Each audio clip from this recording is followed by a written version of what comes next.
Hey, good morning. Morning tea with me time, and I've got the dregs of some raw milk, mushroom coffee, collagen powder, and a little bit of cacao powder. Man, I'm just loving it, and I'm sipping on that last little bit. I'm savoring it. So today's morning tea with me topic: you become what you behold. So I have to wonder, in the crazy times that we're living in, if you're anything like me, if you start to feel anxious or overcome or overwhelmed or even oppressed or depressed, all the things, you fill in the blank, you have to wonder what you're looking at. And so this is the third day, I'm taking a little fast from social media. So I jump in, I deposit my morning tea with me, but in weeks past, I'll also sit there and scroll for either 20 minutes or 2 hours, the rest of my feed, just gathering knowledge and all of the other things that come along with that. I started to wonder what I was beholding. And so for the last 2 days, I've not scrolled. And that's a big deal for me. That might not be a big deal for you, but it's a real crutch for me. It keeps me from doing the things I should be doing. It keeps me immobilized and ineffective. And I just don't want it anymore. I don't want to be that person anymore. So I noticed it. It wasn't doing me any good. And so I'm taking a break from it. So instead of scrolling forever, I'm just going to do the morning tea, jump in, and run out. So I just want to encourage you to just question, like, are you starting to feel anxious? That's not of the Lord.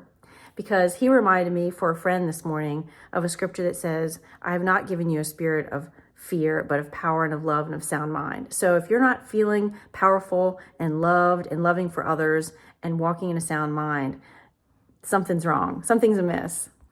And the first part of that scripture always sucker punches me, because it says, I have not given you a spirit of fear. Well, if you have fear, it's not from him. Who is it from? And I don't want any gift from anyone that's not God. So just start asking yourself these questions, like, am I operating in a spirit of fear? Am I fearful right now? That's not of God. I don't want it. If it's not of God, I don't want it. What am I beholding? What am I looking at? What do I have my eyes set on? Is it fear-based? Is it comparison? Is it anything that's not glorifying the Lord and him in me? Then I don't want to have anything to do with it. It's just that simple. It's called setting yourself apart. So I just wanted to share that with you. I'm only 2 days in, so show me some grace, and just know that it's possible for you too. Watch what you look at, and know if you've got a spirit of fear, it's not of him. So I'm going to jump off here, finish the rest of that raw milk, do some computer work, and know I'm sending lots and lots of love. Have a good one. Good morning. It's Lisa with Soulshine, and it's morning tea with me and Charlie, his last full day. I'll talk about that tomorrow. Today's morning tea with me, thoughts. Been chewing on this one for a little while in my little morning prayer walks. And it just seems like there's just this wild outcropping of every corner has some sort of a WellSpan or UPMC outpatient center or some specialty treatment center or something. And it just reminded me, I felt really convicted.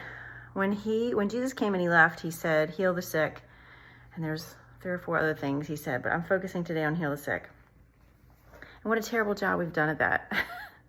I don't see a lot of people doing that, which is probably why we have such an outcropping of healthcare on every corner. So my deep thoughts today are just getting back to the original basics. He even said we can do what he did, but even greater things. I don't even see the basics being done, much less the greater things. I'm all like, yes, let's do the greater things. But am I even doing the basics? Probably not. Not as much as I should be. Not as much as I could be. Not as much as there's power for. So I just wanted to just drop that into your, let's think about it later type of a place. Not necessarily the tool belt, but maybe the backpack.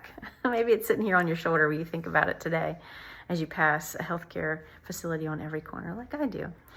So I'm going to chat about Charlie tomorrow, but whatever you're doing today, I hope you get outside and enjoy the sun and know that I'm sending lots and lots of love. Have a great day. Good morning. It's Lisa with Soulshine, and it's morning tea with me. Today I've got my ginger lemon water. I just did my little walk. I'm still a little dewy, and we're so used to hearing Charlie's little toenail tiptoes over when I make my morning announcement. The house is wildly quiet. Wow, we put Charlie down yesterday. It was time. It just seemed to progress the last week. Yesterday, he couldn't even get his legs under him to stand in his bed. And so we had a company come to the house and do their thing. They were so graceful. But man, last night was the quietest it's ever been, like eerily quiet. Maya put it into perspective. She said that we had him through elementary school, middle school, high school, college, and 2 years afterwards. So he had quite a span with us. We got him in 2010, and here it is, 2024.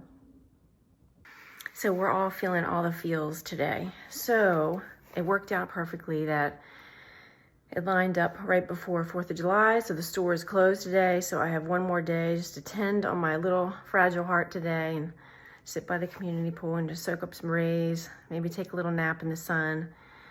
Whatever you're doing today, if you have an achy breaky heart too, I hope that you are letting it be nourished and ministered to today, not stuffing it down.